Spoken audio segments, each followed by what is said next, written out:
Adani versus Vedanta deal. जी हां, supreme court का बड़ा फैसला। रियल एस्टेट पर क्या पड़ेगा असर? इंडिया में रियल एस्टेट सिर्फ प्रॉपर्टी का खेल नहीं है, यह अब बिलियनियर्स का बैटलफील्ड बन चुका है। एक तरफ अदानी ग्रुप, दूसरी तरफ वेदांता, और बीच में हजारों एकड़ की लैंड, टाउनशिप, इंफ्रास्ट्रक्चर एसेट। लेकिन अब सुप्रीम कोर्ट ने एक बड़ा फैसला दिया है, अदानी का डील रुकेगा नहीं। जी हां, अब सवाल है, आखिर ये पूरा मामला क्या है, वेदांता क्यों लड़ रही है, और सबसे इंपॉर्टेंट सवाल, इसका रियल एस्टेट मार्केट पर क्या इंपैक्ट पड़ेगा। दोस्तों, आज इस कहानी को आपको डिटेल में समझाने वाला हूं। बहुत इंटरेस्टिंग है और एक सीख लेने की भी जरूरत है। वीडियो को लास्ट तक देखिएगा, तब पूरी क्लैरिटी मिलेगी। अगर वीडियो पसंद आए तो लाइक, कमेंट, शेयर करना है आपको, और ऐसे और इंफॉर्मेटिव एनालिसिस के लिए इसी चैनल को सब्सक्राइब करना है, क्योंकि मैं हूं प्रदीप मिश्रा और आप देख रहे हैं प्रॉपर्टी मिश्रा शो। चलिए शुरू करते हैं। नमस्कार, मैं हूं प्रदीप मिश्रा। प्रॉपर्टी मिश्रा शो में आपका स्वागत है। यहां हम आपको इन्वेस्टमेंट करने का सही तरीका और इन्वेस्टमेंट करने की सही स्ट्रेटेजी बताते हैं। तो चलिए शुरू करते हैं। पूरा मामला क्या है, सबसे पहले बेसिक समझ लीजिए। मामला है जयप्रकाश एसोसिएट्स लिमिटेड JAL का, एक बड़ा infrastructure plus real estate group जो डेट में डूबा हुआ था।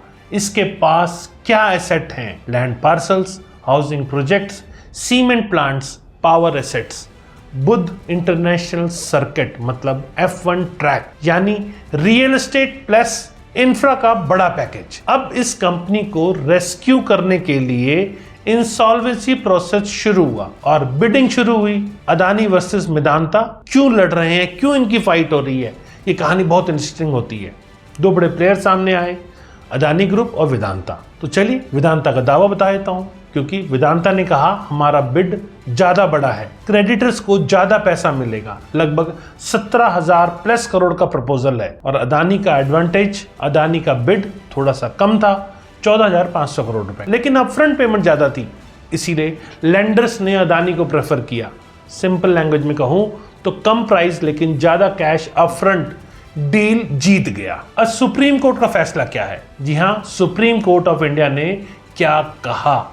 कोर्ट ने डील रोकने से मना कर दिया, वेदांता की स्टे रिक्वेस्ट रिजेक्ट कर दी, लेकिन एक इंपॉर्टेंट बात कही, केस अब जाएगा national company law appellate tribunal मतलब NCLAT, और उसे कहा इस केस को जल्दी सुनो। साथ ही मॉनिटरिंग कमेटी कोई बड़ा डिसीजन नहीं ले सकती बिना NCLAT के परमिशन के, मतलब डील चलती रहेगी लेकिन फाइनल डिसीजन अभी बाकी है। अब आप सोच रहे होंगे ये इतना बड़ा मामला क्यों है?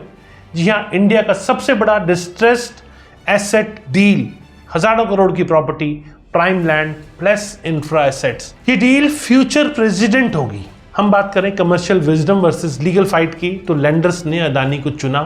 वेदांता कह रही है हम बेटर ऑफर दे रहे थे, मतलब फ्यूचर में सवाल उठेगा फाइनल डिसीजन लेंडर्स का होगा या कोर्ट का। तो रियल एस्टेट कंसोलिडेशन शुरू। जी हां, बड़े प्लेयर्स स्ट्रेस एसेट्स खरीद रहे हैं, मार्केट कंसोलिडेट कर रहे हैं। सिंपल इंसाइट ये है, छोटे डेवलपर्स बाहर, बड़े प्लेयर्स अंदर, और कहीं ना कहीं इसका रियल एस्टेट पे इम्पैक्ट भी पड़ता है।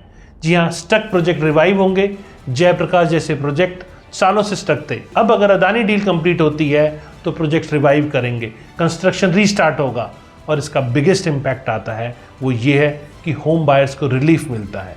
बिग डेवलपर्स का डोमिनेंस, जैसे कि अदानी जैसे प्लेयर कैपिटल वाइज स्ट्रांग है, एग्जीक्यूशन कैपेबिलिटी इनकी हाई है।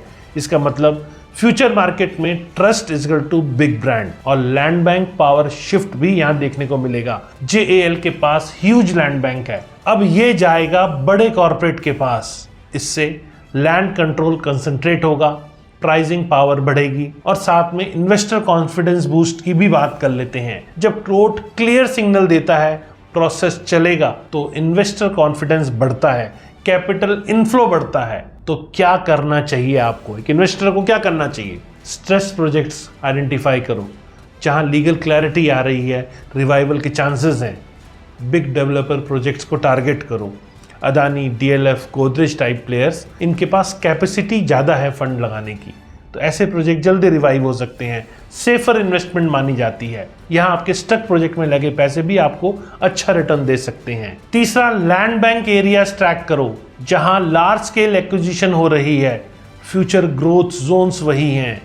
लीगल रिस्क चेक करो हर प्रोजेक्ट के अंदर, लिटिगेशन स्टेटस, ऑनरशिप क्लैरिटी, ये सब चेक करो। दोस्तों, ग्राउंड रियलिटी ये है कि लॉन्ग डिलेज हो सकते हैं, केसेस अभी भी एनसीएलटी में है, फाइनल आउटकम पेंडिंग है, तो कहीं ना कहीं एग्जीक्यूशन का रिस्क हो जाता है। लार्ज प्रोजेक्ट रिवाइव करना आसान नहीं होता, तो यहाँ होम बायर्स के लिए अनसर्टेनिटी है। स्टक बायर्स अभी भी वेट कर रहे हैं, मतलब सिर्फ और सिर्फ इंतजार कर रहे हैं। तो दोस्तों, ये सिर्फ एक डील नहीं है, ये है इंडिया रियल एस्टेट का next phase, future trend, consolidation, corporate control और रेगुलेटेड मार्केट।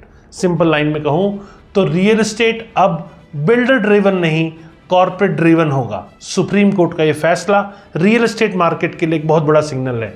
ये दिखाता है कि बड़े डील्स को सपोर्ट मिलेगा, इंसॉल्वेंसी प्रोसेस मजबूत हो रहा है और स्टॉल्ड एसेट्स रिवाइव होंगे। आने वाले समय में मार्केट बदल जाएगा, छोटे प्लेयर्स कम होंगे और बड़े कॉर्पोरेट डोमिनेट करेंगे।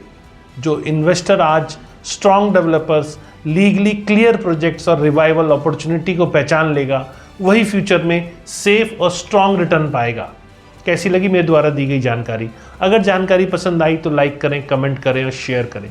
फ्यूचर में रेगुलर ऐसे इंपॉर्टेंट और इन्फॉर्मेटिव वीडियोस देखने के लिए इस चैनल को सब्सक्राइब कर लीजिए, क्योंकि मैं हूं प्रदीप मिश्रा और आप देख रहे हैं प्रॉपर्टी मिश्रा शो, जहां हम आपको बताते हैं रियल एस्टेट में कहां इन्वेस्ट करना है, कहां नहीं और क्या स्ट्रेटजी अपनानी है।